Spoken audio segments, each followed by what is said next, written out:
It is a natural wonder, a broad, fertile valley nestled in rugged mountains.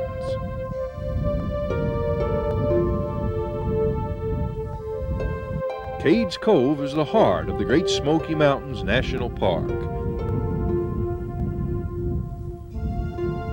But for 115 years, it was simply home. Olivers, Tiptons, Cables, and hundreds of others lived here.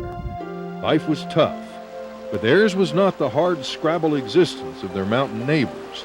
They had rich soil, level fields, and plenty of water.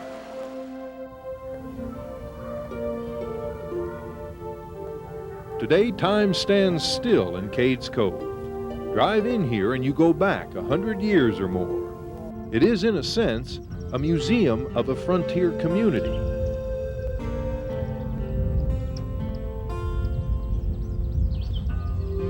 Yet Cades Cove refuses to be an empty ghost town. Spirits are warm and alive here.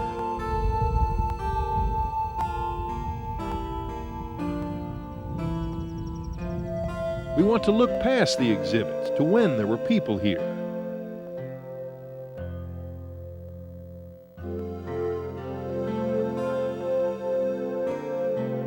In this Heartland Series program, you'll meet a few former Cades Cove residents. If representative of the community, they are a hearty lot, full of energy. We'll take you to their home place. Based on historical information in the Cove's topography, a computer model shows the area east of the Dan Lawson place. Except for photographs, places like Nathan Spradlin's home, the Anthony Blacksmith shop, and Jane Birchfield's store exist now only in imagination.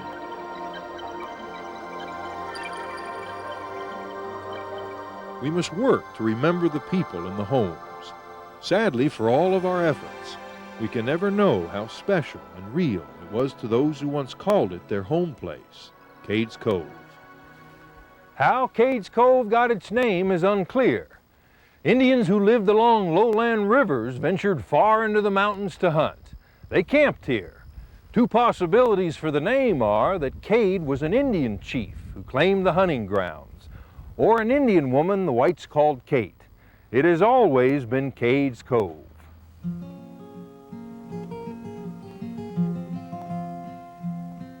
White settlement began as a result of an 1817 treaty which moved the Indians further west. The first land title was awarded in 1821 to William Tipton, a land developer who never lived in the cove. Joe Cooper Trail was the first road connecting Cades Cove to Maryville. Other wagon passages included Parsons Turnpike, Sam's Gap, and the road over Cades Cove Mountain, known today as Rich Mountain Road. Cades Cove was as accessible as any frontier settlement in the wilderness, but it remained virtually secluded into the 20th century. Cades Cove's isolation did not protect it from the conflicts that divided East Tennessee during the Civil War. Its sons became soldiers. The eastern end of the cove mainly supported the Union, and the west took the part of the Confederacy. In 1900, 125 families lived here, every one a farmer.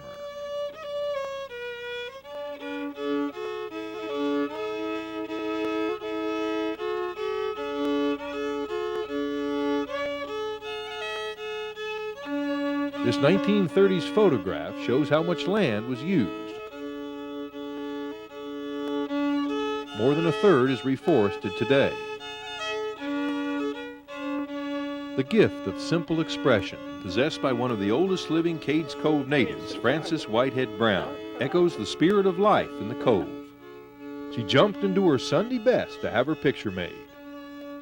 When I had that picture made, I turned loose for crosscut saw, where we'd cut a lot of trees and was working them up in for stove wood for summer. That dog belonged to the man that owned that farm, Frank Wilson. His name was Jack. If it's a shepherd that I chewed the hair off of with a pair of dull scissors, 'cause he's roasting up in the hot summer, that delights him to sure 'em. I was 13, and I weighed 119 pounds. That's just gravy. When Cades Cove natives look at the fields and the gentle forests now closing in, They see as well the homes that stood here. They hear the voices of the friends inside. We'll go visiting when Cades Cove, the home place, returns.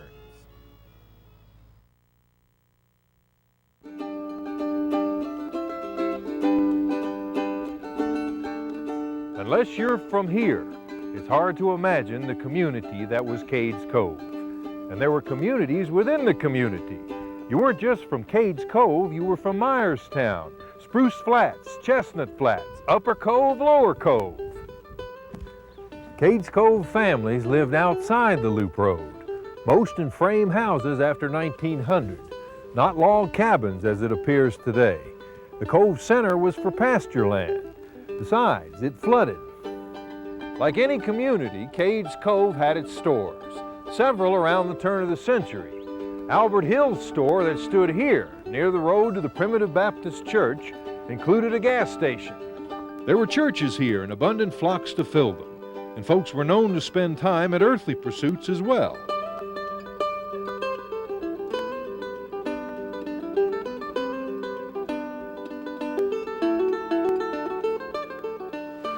Some homes had piped-in water and even a phone, but the outside lines soon broke.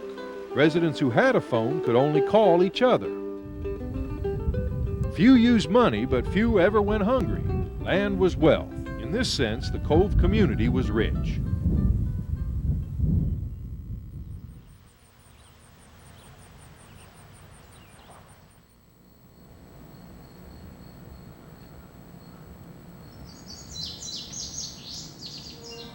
That's Gregory Bald in the distance, in this computerized recreation of Cades Cove. The Bald and the homes of kinfolk are what Kari and Lawrence Gregory saw from their yard. Yeah, just crossed the Tater Branch, and our house was right after you cross the branch. This here's our home place where I was born, where I was mostly raised. Daddy built this house. They moved into it in January, before I was born in February. Any way you want to look, by this mountain there.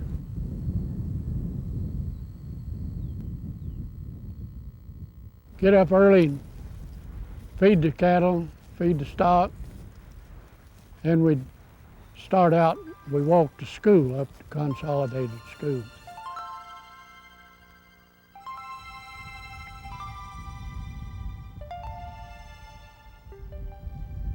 What's the name of that one there? Pinnacle, that's Pinnacle. That, my father and Uncle John and Uncle George Mars owned that, about 590 acres up there. Oh, we got wood, tan bark, acid wood, went up there and pick up chestnuts. Did you have a lot of cars like we do now? Oh, no. Just lucky if one passed every day, get to see it. We'd run from the porch to the road to watch one pass. When we hear it coming across the mountain, we'd run down there. It's disappointing to us kids whenever you go up the cove instead of coming down.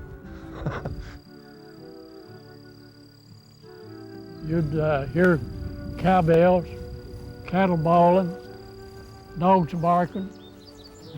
Everybody had a dog or two or three dogs. You could hear people talking to all different houses when it was a real quiet, clear day.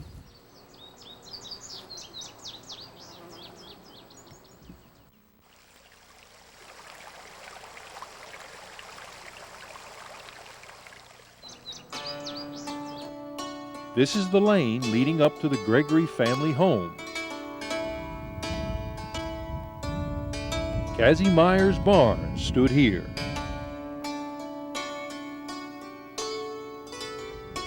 The Man Ledbetter home place. This here's a friend of the cove here where I was born and raised here. Maynard Ledbetter grew up near what is now the entrance to Cades Cove. Maynard's grandfather, Whit Shields, lived across the cove. Of all the houses in Cades Cove, his house and barn were among the finest.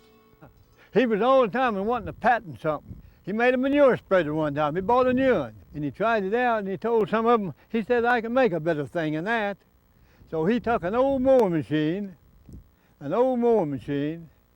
and rigged it up, put a hopper on it, and put a tongue in it, and worked 2 horses in it, and it worked a lot better than the one he bought. Well, he was a good liver in here, but he never did work nowhere. He just farmed all the time. He had a lot of land in here. The shape of Whitshield's house and outbuildings no longer gleam in the late day's sun. It was an isolated farming community built on work. But then there was Sunday. We all ganged up together most of the time on Sunday and played sometime back in the mountains rolling rocks. We'd work a lot, maybe 2 or 3 hours to get a rock loose. See how much timber it'd tear down. Nothing else to do, nowhere to go. In a self-contained community, living and dying stayed close to home. Whitshields made coffins for the community. Anyone cutting lumber would store pieces in his barn for when the time came. John Macaulay, in this 1960 recording, speaks of the craft. I've made lots of caskets. It's in them graveyards right there in Cades Cove now, laying there rotting. And I acted as undertaker. If that somebody died, they'd send for John Macaulay to come and dress this man and fix him up for burial, and I've fixed up lots of. And I'd make that casket. It'd take me a day and part of the night, the bigger part of the night, with a helper to make one. Then they required me to take my team and go get the corpse and take it to the church for burial.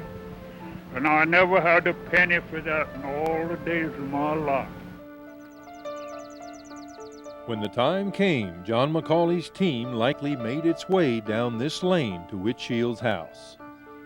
The main Cades Cove road, used until the 50s, went right past it. For all it meant in the world of Cades Cove, the home place is now a clearing in a field where daffodils come up each spring. More often than not, neighbors went far beyond what we expect of neighbors today. One heroic story of compassion when we come back to Cades Cove, the home place.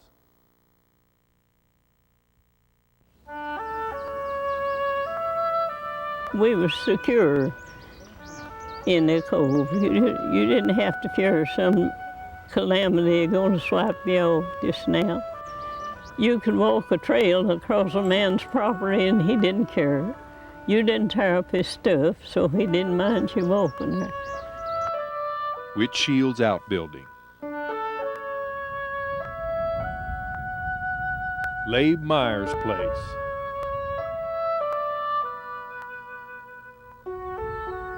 John W. Oliver House in the west end of the cove.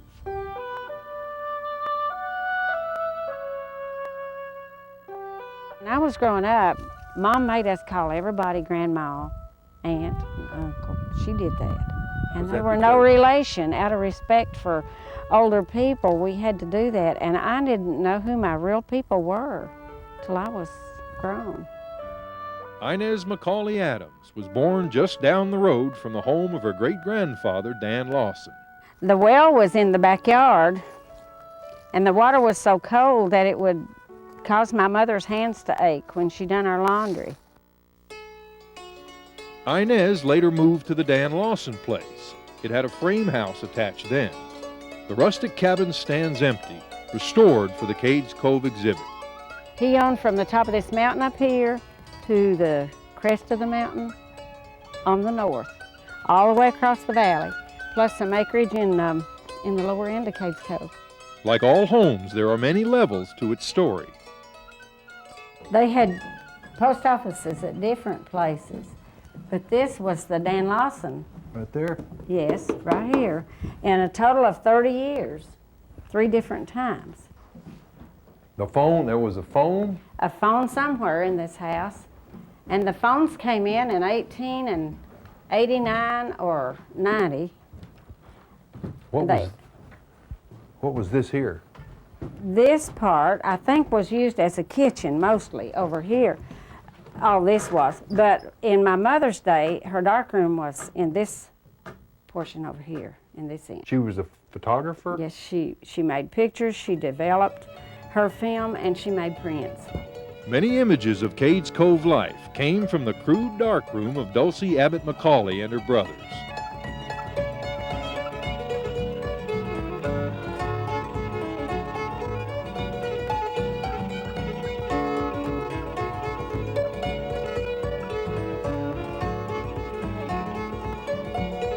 That field was in corn when my mother lived here. Her and her brothers and her sisters, they hoed to the creek, and it took half a day.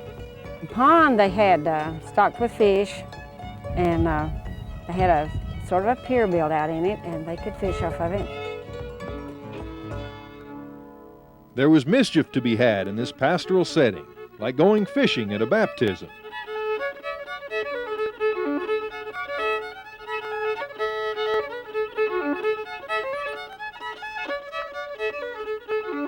And people had their differences and guns they were unafraid to use. This holly tree right here was in the corner of the lot where the house stood, and the fence, we run a fence around it. The maple tree was set in here the first year we lived there, and that's a sugar maple that came out of way back up in the mountains. Dr. Randolph Shields has a story to go with every feature of his homeland. Becky's cable house was down this way. Just the edge of the trees down there. However, at the time, we could sit on our front porch and see everything they were doing down at their house.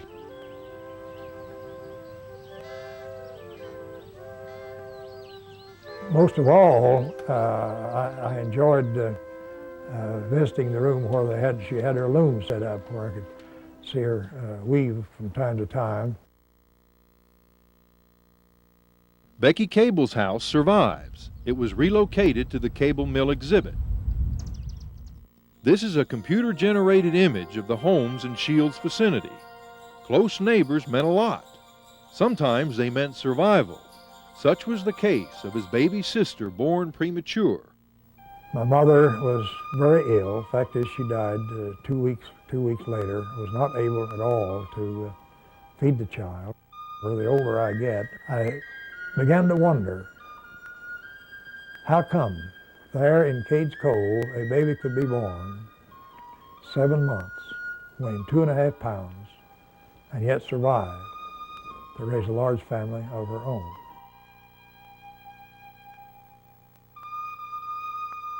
All the mothers that were in the vicinity that were nursing babies at the time took turns coming in and nursing that baby.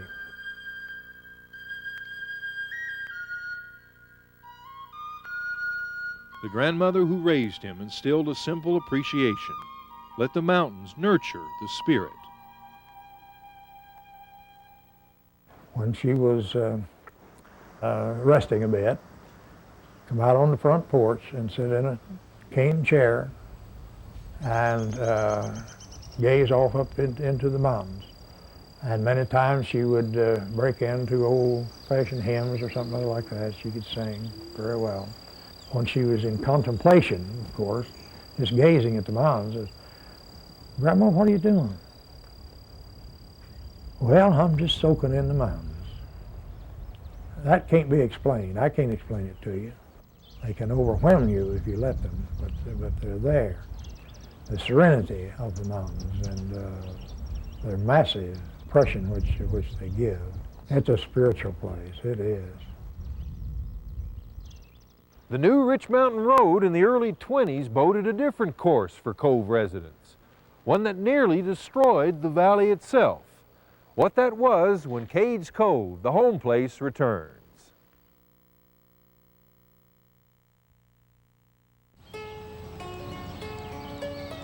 My mother told me they never knew when they were going to stop feeding people on the weekends because there was always somebody coming here from Maryville, from Townsend, from different places. It'd peep in the windows and the doors and things of that nature. Just curiosity, I suppose. Once opened by better roads and cars, Cades Cove attracted visitors. Because goods could be shipped out, farming shifted toward a market economy. But the days of the self-sufficient farmer were numbered. The land took on a different value. That it became a museum of human history resulted from a choice.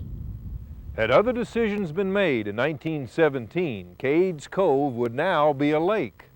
There were plans for extensive logging and a dam, resort apartments and golf courses, changes that would still go on today. The creation of the Great Smoky Mountains National Park destroyed the community, but in a sense preserved it forever, an idealized home place for all of us.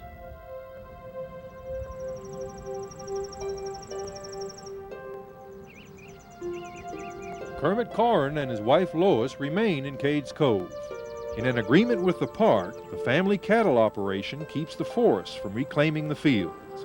In place of a neighbor's howdy, there is silence, or the hum of passing cars. It's lonely, and no neighbors, and no phone, no electricity. There's plenty of people to talk to, not home folks.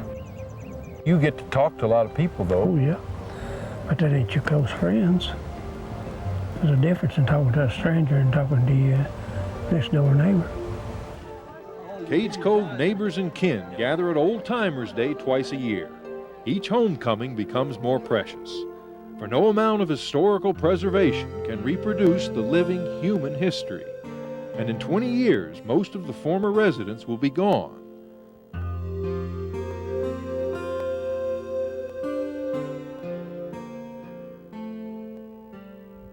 But the secluded Emerald Valley remains. It captures the senses of all who enter here. Smell of it. I mean, a good breeze come up off of the green growing stuff, and you felt it and smelled it and tasted it. And I call that smelling it. When the voices of these people are silent, this place will truly be a museum, a place preserved, but we are cautioned to keep their spirit alive. Put more into it, more thinking, more use, better use, and learn other people about it.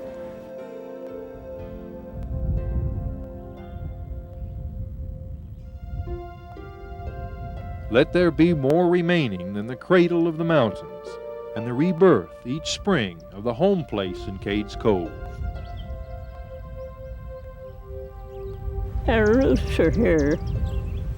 It's like pretty fiddle music. It grabs your heart, if you've got one.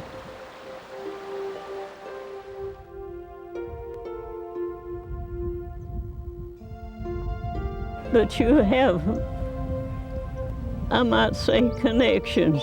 Something brings you peace, security, serenity.